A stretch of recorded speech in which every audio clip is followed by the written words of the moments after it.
ನನ್ನ ಕತೆ ಕೇಳಿ ನೀವು ಏನಂದುಕೊಳ್ಳುತ್ತೀರೋ ಗೊತ್ತಿಲ್ಲ. ಆದರೆ ಒಂದು ಬಾರಿ ನನ್ನ ಕತೆ ಕೇಳಿ.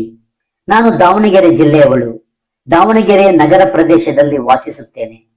ನನ್ನ ಹೆಸರು ರೂಪಲತಾ. ವಯಸ್ಸು 27. ನನ್ನ ತಂದೆ ತಾಯಿಗೆ ನಾವು 3 ಮಕ್ಕಳು. 2 ಅಣ್ಣಂದಿರು, ನಾನೇ ಕೊನೆಯವಳು. ಒಂದು ಮಧ್ಯಮ ವರ್ಗದ ಕುಟುಂಬ ನಮ್ಮದಾಗಿತ್ತು ಮತ್ತು ನೆಮ್ಮದಿಯಾಗಿ ಇತ್ತು. ಇಡೀ ಮನೆಯ ನೆಮ್ಮದಿ ಹಾಳು ಮಾಡಿದ್ದು ನಾನೇ. ಏನಾಯ್ತು ಅಂದರೆ, ನಾನು ದ್ವಿತೀಯ PUC ಮುಗಿದ ಮೇಲೆ ದಾವಣಗೆರೆಯಲ್ಲಿ ಪ್ರಥಮ ವರ್ಷದ ಪದವಿಗೆ ದಾಖಲಾದೆ. ಅಲ್ಲಿಯವರೆಗೂ ಏನೇನೋ ಗೊತ್ತಿಲ್ಲದಿದ್ದ ನಾನು ಒಬ್ಬರ ಸಹವಾಸ ಮಾಡಿ ಎಲ್ಲವನ್ನೂ ಅನುಭವಿಸಿದೆ. ನಮ್ಮ ವಾಣಿಜ್ಯ ಶಾಸ್ತ್ರ ಉಪನ್ಯಾಸಕರು ಉತ್ತಮವಾಗಿ ಪಾಠ ಮಾಡುತ್ತಿದ್ದರು ಮತ್ತು ನೋಡಲು ತುಂಬಾ ಆಕರ್ಷಕವಾಗಿದ್ದರು. ಅವರ ಹೆಸರು ಲೋಕೇಶ್ ಆಚಾರ್ಯ. ವಯಸ್ಸು ಸುಮಾರು 32 ಇರಬಹುದು. ನನಗೆ ದಿನ ಕಳೆಯುತ್ತಾ ಹೋದಂತೆ ಅವರ ಮೇಲೆ ಆಕರ್ಷಣೆ ಹೆಚ್ಚಾಗುತ್ತಾ ಹೋಯಿತು.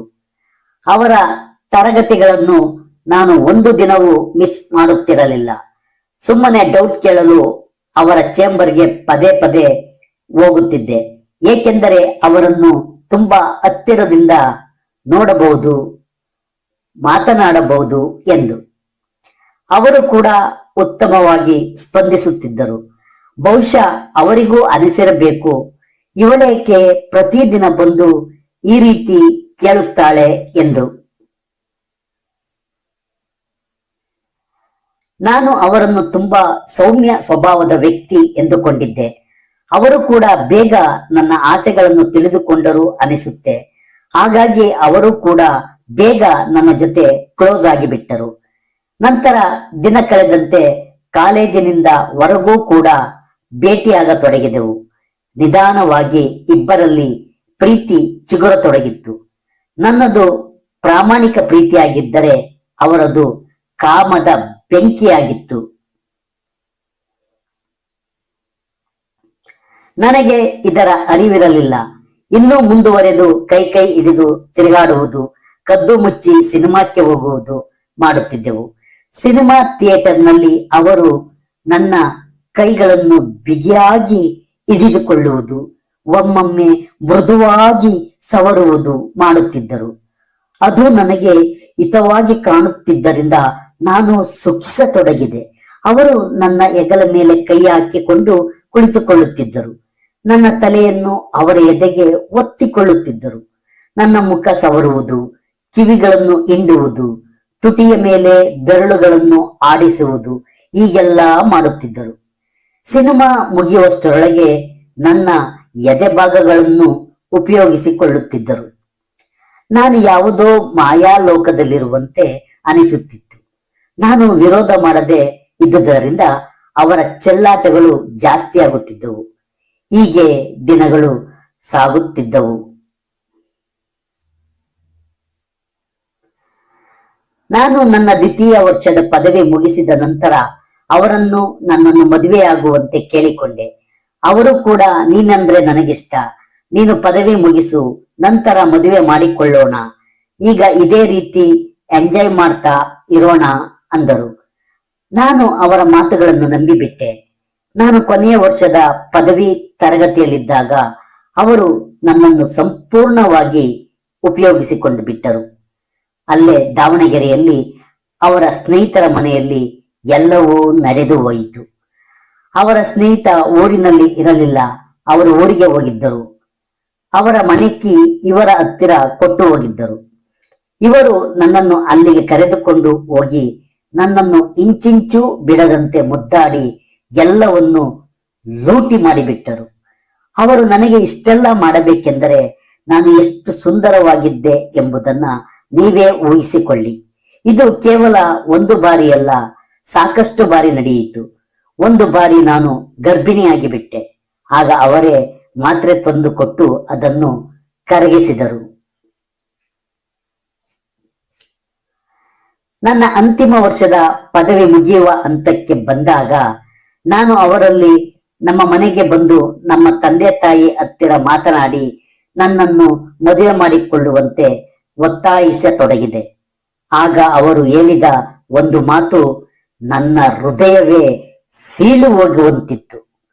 ಅವರು ಯಾವುದೇ ಕರುಣೆ ಇಲ್ಲದೆ ನೇರವಾಗಿ ಹೇಳಿದರು, ಯಾವ ಮದುವೆ? ನಾನೇಕೆ ನಿನ್ನನ್ನು ಮದುವೆ ಮಾಡಿಕೊಳ್ಳಲಿ? ನೀನೇ ಇಷ್ಟಪಟ್ಟು ನನ್ನ ಹತ್ತಿರ ಬಂದೆ ಅಷ್ಟೇ. ನನಗೀಗಾಗಲೇ ಮದುವೆಯಾಗಿದೆ. ನನ್ನ ಹೆಂಡತಿ ಅವರ ತವರು ಮನೆಯಲ್ಲಿ ಇದ್ದಾಳೆ. ನನಗೆ 2 ವರ್ಷದ ಮಗುವಿದೆ. ನನಗೆ ತೊಂದರೆ ಕೊಡಬೇಡ. ನೀನು ಯಾರನ್ನಾದರೂ ಮದುವೆ ಮಾಡಿಕೊಂಡು ಹೋಗು ಎಂದು ಬಿಟ್ಟರು.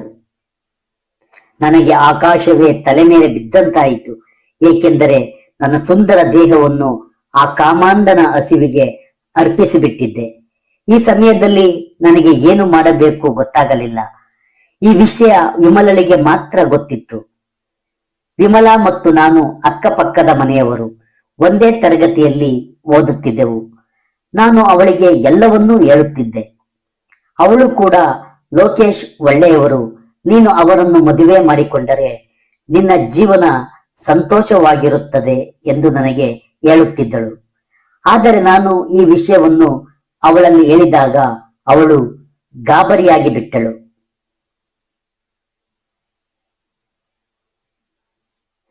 ನಾನು ಏನು ಮಾಡುವ ಪರಿಸ್ಥಿತಿಯಲ್ಲಿ ಇರಲಿಲ್ಲ.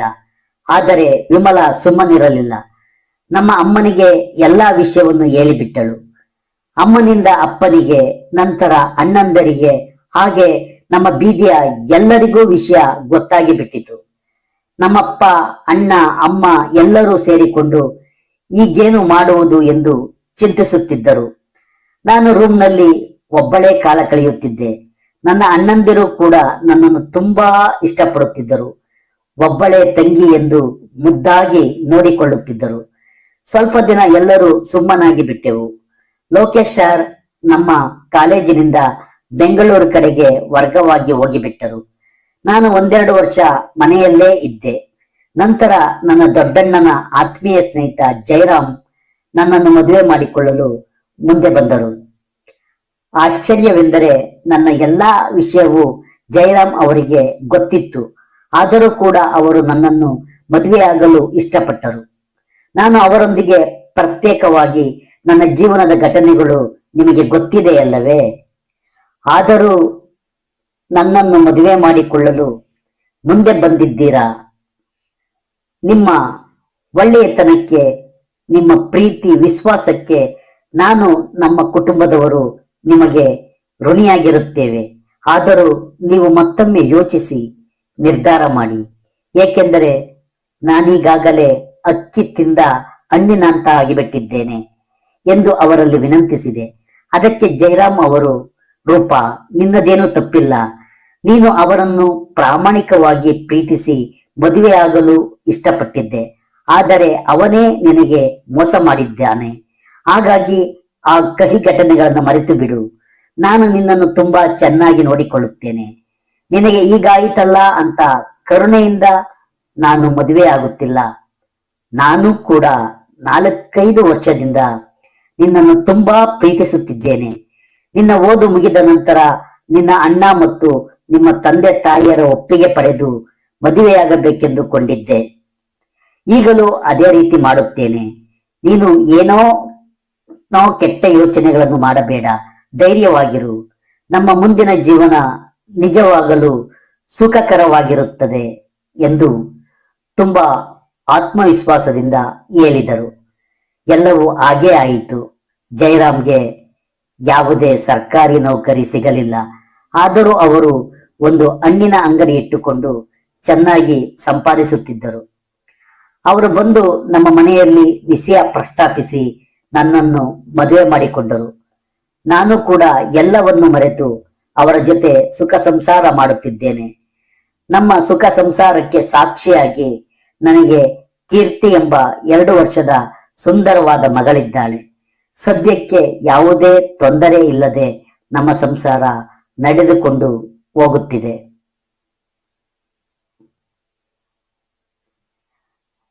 ನಾನು ಇವತ್ತು ಇಂದಿನ ಯುವತಿಯರಿಗೆ ಹೇಳುವುದು ಇಷ್ಟೇ. ನಿಮ್ಮ ಬುದ್ಧಿ ನಿಮ್ಮ ಕೈಯಲ್ಲಿ ಇರಲಿ. ನಿಮ್ಮ ತಂದೆ ತಾಯಿ ಒಳ್ಳೆಯವರನ್ನು ನೋಡಿ ಮದುವೆ ಮಾಡುವವರೆಗೂ ತಾಳ್ಮೆಯಿಂದ ಇರಿ. ಅವರು ಖಂಡಿತವಾಗ್ಲೂ ನಿಮಗೊಬ್ಬ ಯೋಗ್ಯ ಗಂಡನನ್ನೇ ಹುಡುಕುತ್ತಾರೆ.